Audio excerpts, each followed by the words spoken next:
And now I'm joined by a couple of parents on this year's Ohio State team, Amanda Babb, president of the Ohio State Parents Association, and Monica Johnson, mother of Paris Johnson. So, Amanda, I want to start with you. Just the role of the parents is always so big in raising players, but this year, how has it been different this year with this group?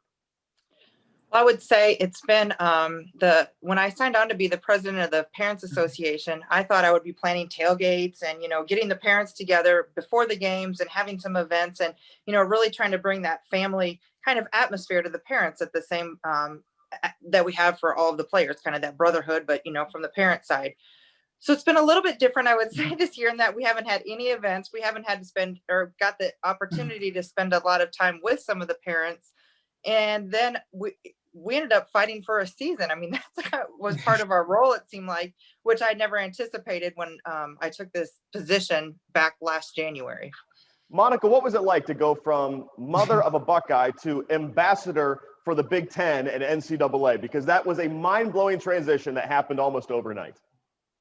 Well, to be honest with you, I really don't have the words to fully articulate that. I just feel just like Amanda. I did not see myself hitting the pavement and advocating for a season. I just really wanted to bring my famous brownies and great chili to the tailgate. That's all I wanted to do. And it's certainly become much more than that.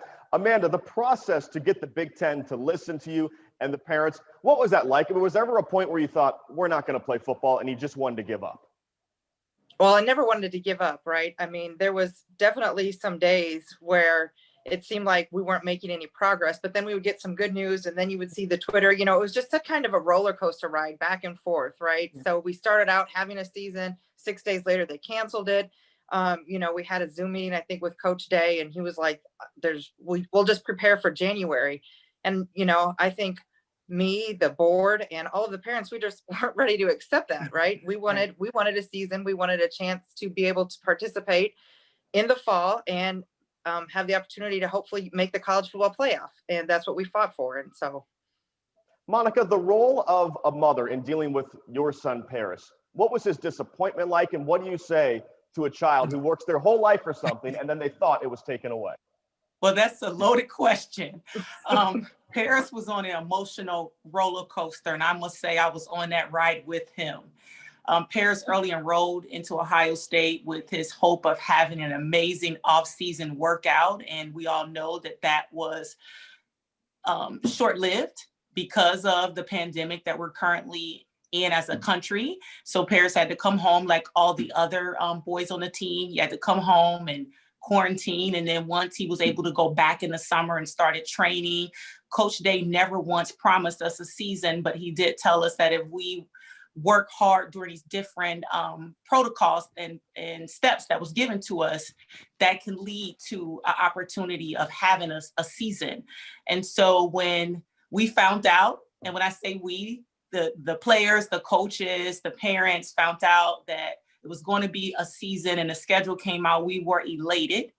And then once like Amanda said, 6 days later, the season was canceled. It was very emotional for Paris.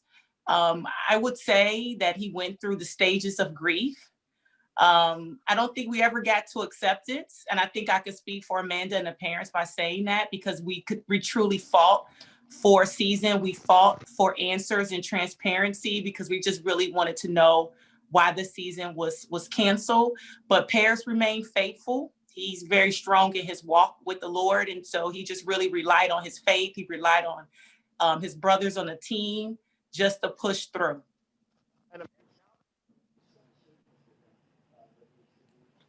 I can't hear. I'm sorry, I can't hear you. We can't hear you. Did I cut out? Can you hear me now? Yes. Yep. Okay.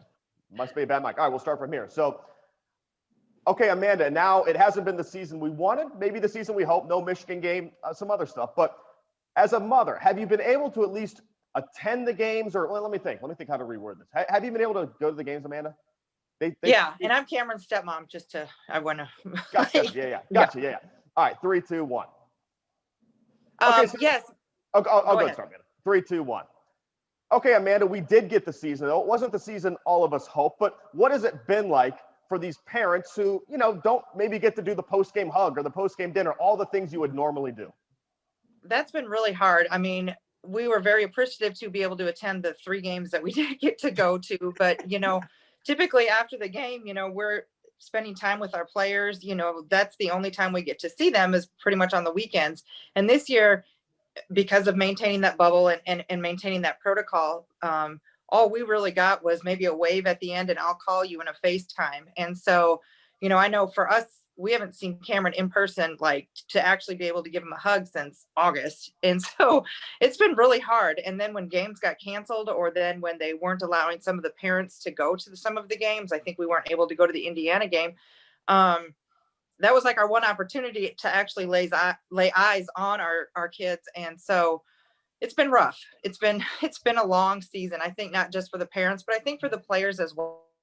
Right. I mean, they're still young men used to coming at home and having that time with their parents. And, but we've made it through and we're ready for this game on Monday. And Monica, I know a lot of this sounds like a downer. We're talking about what we missed out on, but let's talk about what we have in front of us, a national championship game. What pride, what excitement are you feeling as you get ready for this game for Paris?